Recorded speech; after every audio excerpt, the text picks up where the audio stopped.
Hello, my name is Brady Noski. And I'm Austin Morales, and you're watching The Inner Gamer On. And today we'll be talking about Ghost of Tsushima is back, and they're releasing a director's cut with a brand new island and much, much more. We are unbelievably excited about Sucker Punch and what they've been doing for this game, so we're here to talk about that and all the new releases to come with this new update at a very affordable price. So let's find out what it's all about right here. And as always, if you enjoyed this content, please like, subscribe, bang that bell, because it really helps us out, and we appreciate your support. Thanks.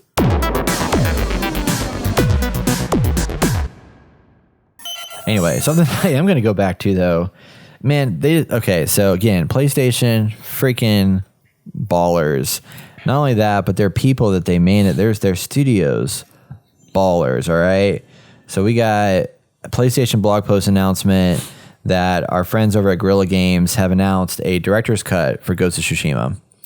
And this Ghost of Tsushima director's cut is coming out to PS4 and PS5 consoles on August 20th.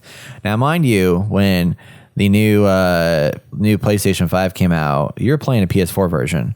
That game looked freaking amazing, right?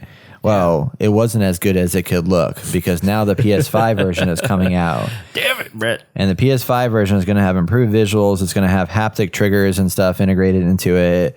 All the bells and whistles that are going to be in there, all playing 4K HDR at 60 frames a second.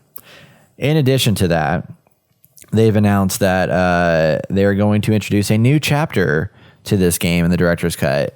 And it'll introduce a brand new island expansion, and this island expansion will be the neighboring island of Iki, an entirely new chapter in Jin's journey. Jin will travel to Iki to investigate rumors of a Mongol presence and will get caught up in a deeper story that will unearth trauma from his past.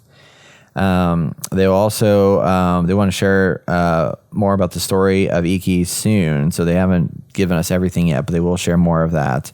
It will be an entirely new story featuring new characters as well as new environments, armor, mini games, techniques, enemy types, and more. And yes, new animals to pet. And if you already own Ghost of Tsushima on PS4, you can transfer your save over with the Iki content available at the beginning of Act 2. Nice. Not only that, but the upgrade is going to be $20. So if you already own the game, I hope you didn't sell it. I bought it digital. Okay, perfect. Okay. So you should be able to upgrade for $20 and get all the new features and stuff like that. So they're going to have, with the PS5 version, Japanese lip sync, which, cool. The PS5 can render cinematics in real time. The director's cut offers so the character's mouths will move as if they were still speaking English. And they're going to have haptic feedback, adaptive triggers, enhancements to 3D audio, and drastically improve load times. Which is funny to say that because the load times are already drastically fast. Like, I know. It took like 2 seconds to load that damn game. It's going to be like now 5 it's going to be like seconds. there's no load times. Yeah. And then 4K resolution with frame rates targeting 60 frames per second. So, I mean, like, it's so crazy. So the director's cut is going to be $69.99 on PS5 or $59.99 on PS4. But as I mentioned, if you already own it on PS4, you can upgrade for $20 as of August 20th. And you can also, if you buy the director's cut for PS4 and happen to get a PS5 later, then you can upgrade to the PS5 version for $10.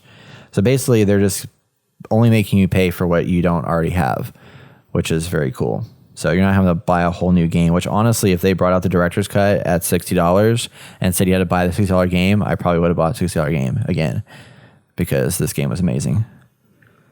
And then there's that article that you sent us that you found that somebody wrote that was like basically trashing Ghost of Tsushima for how bad. And like, I agree that there's a lot of repetition in this game, but I didn't give a shit because this game was so much fun to play.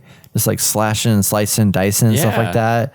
I mean, yeah, there was probably too many missions where I had to like trail the footprints to find my next like objective, but it's like so nuanced. But the main story was really good. The main story is really good. The side stories were really good. I mean, not the side, like the little singular side quests, but if you did like the ones that were tied to the characters, those were awesome. Yeah, I didn't have that. If you go back, I didn't do a lot of those, but I would recommend playing those because I mean the stories were just as rich and exciting, and it made you care more about those characters so much more when you went into the final battles and stuff. Right. That stuff was there. It was really, really well done. And like you still got Legends, man. Like that whole thing that we like lost our several like a month and a half to. Like that's so good. Yeah. Oh yeah. Freaking guys, y'all like killing it over here. I said Guerrilla Games earlier. I meant Sucker Punch. My Yeah. bad. But yeah, Sucker Punch. Like freaking hands down, 10 out of 10. No, 12 out of 10. 12 out of 10. I'm so excited. So good on that. And just when I thought I was not going to be playing Ghost of Tsushima anymore, they just pull me back in. Pull me back. And it's good that it's going to let me take over from where I left off with my save. So I don't really want to play it again, but I did want to go back and like finish all the Mongol bases and stuff. Oh, and I guess now I could do that, actually. could do that. Yeah. I don't have to do that. I can go back and do all the side quests, right? Yeah. Or no. Yeah, you can still go back and do the side quests. Okay. Like I hadn't beat the game. Right. Cool. Because I didn't finish a lot of those story side quests with some of the main characters or side characters. It won't have as much impact because you've already seen like their character arc to the end with the main story. But yes, you can go back and do them and still see that stuff carry out. Even better. Because the monk one was really good. The one with the old archer man and his like protege, that was incredible. Yeah. A lot of good stuff happening there. And there was one with an old lady who like, it's a really long mission, but there's some really cool just story beats that happen there with her. So recommended.